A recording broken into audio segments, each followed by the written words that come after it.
جب شہادت امام حسین کا معاملہ آئے اور قاتلین حسین کا معاملہ آئے اور یزید کا معاملہ آئے اور اس کے اعوان و انصار کا معاملہ آئے تو ہم اس کو اس طرح سوچیں کہ آپ کو شہید کرنے سے تو کوئی شخص کافر نہیں ہو جاتا، چونکہ انسانی نفس کا قتل حرام فعل ضرور ہے مگر یہ باعث کفر نہیں ہے کہ بندہ اس سے کافر ہو جائے۔ معاذ اللہ، استغفر اللہ، انا للہ و انا الیہ راجعون۔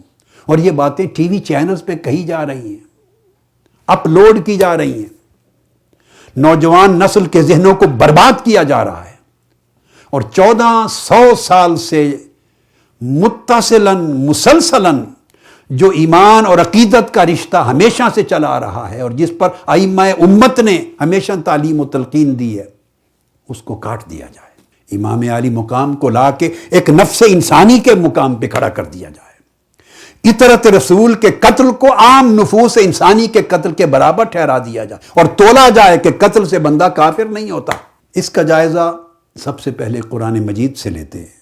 میں نے جو آیہ کریمہ تلاوت کی یہ سورہ احزاب کی آیت نمبر 57 ہے۔ اب اس تلاوت کی گئی آیت پر آنے سے پہلے میں ایک اور آیہ کریمہ ہے، وہ سورہ احزاب کی آیت نمبر 53 ہے، یعنی اس سے 4 آیتیں قبل، احزاب کی آیت نمبر 53، اس کا ذکر کرتا ہوں اور نفس موضوع کو اس آیت کریمہ کے حوالے سے سمجھانے کی کوشش کرتا ہوں، بعد ازاں اس آیت نمبر 57 پہ آ جاتے ہیں۔ مسئلہ شہادت امام حسین کے حوالے سے حکم قائم کرنے کا مسئلہ نفس انسانی کے قتل کا حکم کیا ہے یہ نہیں ہے، اذیت رسول کا مسئلہ ہے۔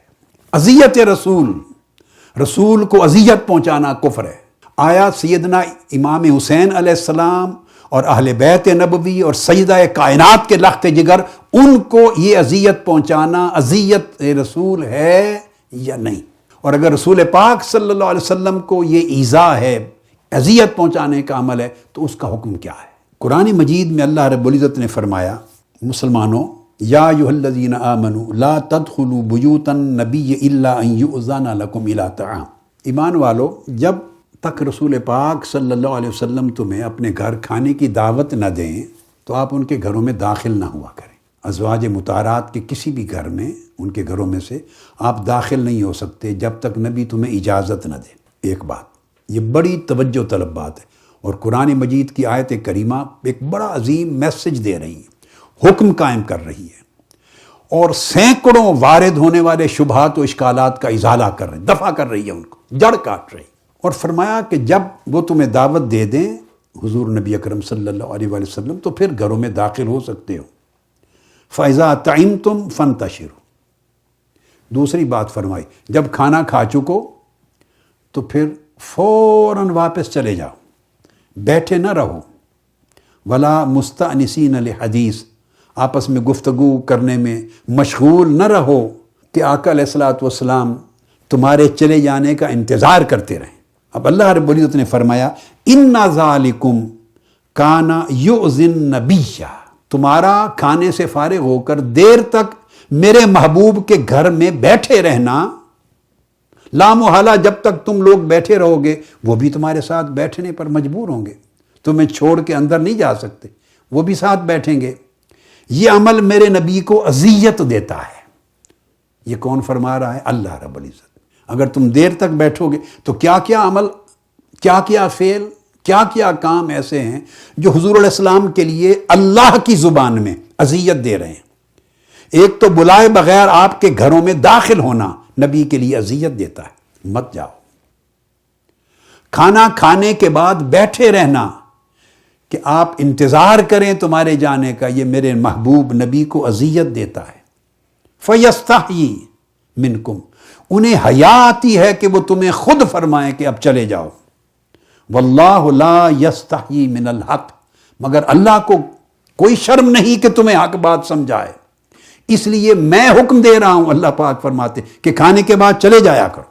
دو باتیں، پھر فرمایا وَإِذَا سَأَلْتُمُوهُنَّ مَتَاعًا فَاسْأَلُوهُنَّ مِنْ وَرَاءِ حِجَاب، پھر جو ازواج مطہرات ہیں وہاں بیٹھے ہوئے کھانے کے دوران تمہیں کسی چیز کی حاجت ہو، ضرورت پڑے اور آپ مانگنا چاہیں تو پردے کے پیچھے سے سوال کریں، سامنے سے سوال نہ کریں۔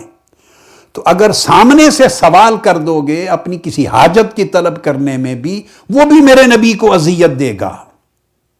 اور یہ پردے کے پیچھے سے سوال کرنا تمہارے دلوں کے لیے طہارت کا باعث ہے۔ وَمَا كَانَ لَكُمْ أَن تُؤْذُوا رَسُولَ اللَّهِ، اور تمہارے لیے حلال نہیں کہ تم میرے رسول کو، اللہ کے رسول کو اذیت دو۔ اب اس کے ساتھ دوبارہ لفظ اذیت کو لائے، یعنی اگر پردے کے بغیر کوئی چیز مانگ لو گے، یہ بھی میرے نبی کو تمہارا یہ فعل بھی اذیت دے گا، اور رسول کو اذیت دینا تمہارے لیے جائز نہیں۔ وَلَا أَن تَنكِحُوا أَزْوَاجَهُ مِن بَعْدِهِ، اور جب میرے محبوب صلی اللہ علیہ وآلہ وسلم کا وصال ہو جائے گا تو ان کی ظاہری حیات کے بعد ان کی کسی بھی زوجہ محترمہ سے شادی کرنا بھی منع ہے، حرام ہے، یہ بھی ان کے لیے اذیت کا باعث ہوگا۔ اب یہ تمام چیزیں فرمایا آپ کبھی نہیں کر سکتے۔ إِنَّ ذَلِكُمْ كَانَ عِندَ اللَّهِ عَظِيمًا، یہ فعل بہت بڑے اذیت ناک فعل ہیں، ناقابل برداشت ہیں، ناقابل قبول ہیں۔ اب اس آیت کریمہ جو سورہ احزاب کی آیت نمبر 53 جس کا میں نے تفسیری تجزیہ کیا ہے، اس سے یہ تصور قائم کرنا چاہتا ہوں کہ رسول کو اذیت کس کس فعل سے پہنچتی۔ قرآن مجید میں اللہ رب العزت نے ایک معیار قائم کر دیا ہے کہ اتنی اتنی بات بھی میرے رسول کو اذیت دیتی ہے۔ سو جس سے محبت جتنی شدید ہو، جتنی زیادہ ہو، محب کے لیے اپنے محبوب کو اذیت پہنچنے کا جو پیمانہ ہے وہ اسی طرح جدا ہوتا چلا جاتا ہے۔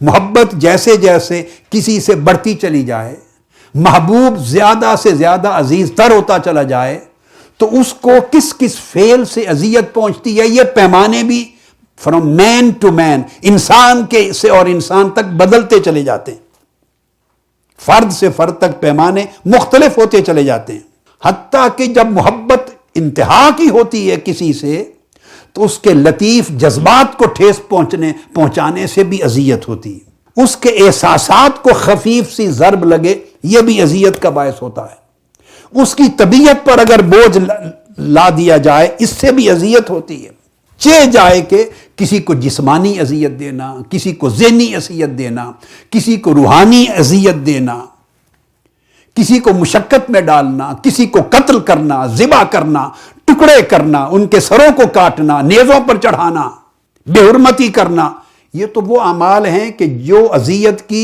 آخری حد سے بھی آگے ہیں۔ کسی کو بھوک میں رکھنا، پیاسا رکھنا، کسی کے خیموں کو آگ لگانا، شہید کرنا، ان سے پانی بند کرنا، انہیں بے حرمت کرنا، انہیں قیدی بنانا، اور پوری دنیا کے سامنے ان کی عزت و حرمت کو پامال کرنا، یہ افعال تو اس اذیت کا باعث ہیں جس کا آپ تصور نہیں کر سکتے۔ اللہ رب العزت نے تو پیمانہ یہ دیا ہے کہ اگر ان کی ازواج مطہرات سے، یعنی ادھر عطرت رسول کو بے پردہ کرنا، ان کے خیمے جلانا، ادھر قرآن کہتا ہے کہ بغیر پردے کے اگر تم نے اپنی حاجت کی چیز طلب کر لی اس سے بھی اذیت ہوگی رسول کو۔ ادھر قرآن کہتا ہے رسول کی اجازت کے بغیر ان کے گھر میں داخل ہو گئے، اس سے بھی اذیت ہوگی، اور ادھر تم رسول کی عطرت کو اور ان کی شہزادیوں کو خیمے جلا کے، ان کے سر کاٹ کے، نیزوں پر چڑھا کر، بے پردہ کر کے اس پورے قافلے کو کوفہ اور دمشق اور شام کے بازاروں میں گھماؤ۔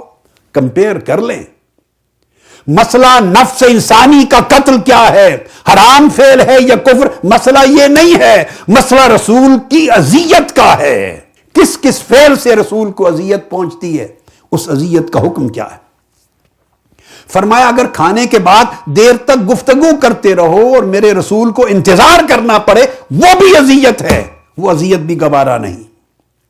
رسول کی وفات کے بعد ان کی ازواج میں سے کسی سے نکاح کر لینا اذیت ہے، اللہ کو وہ گوارا نہیں۔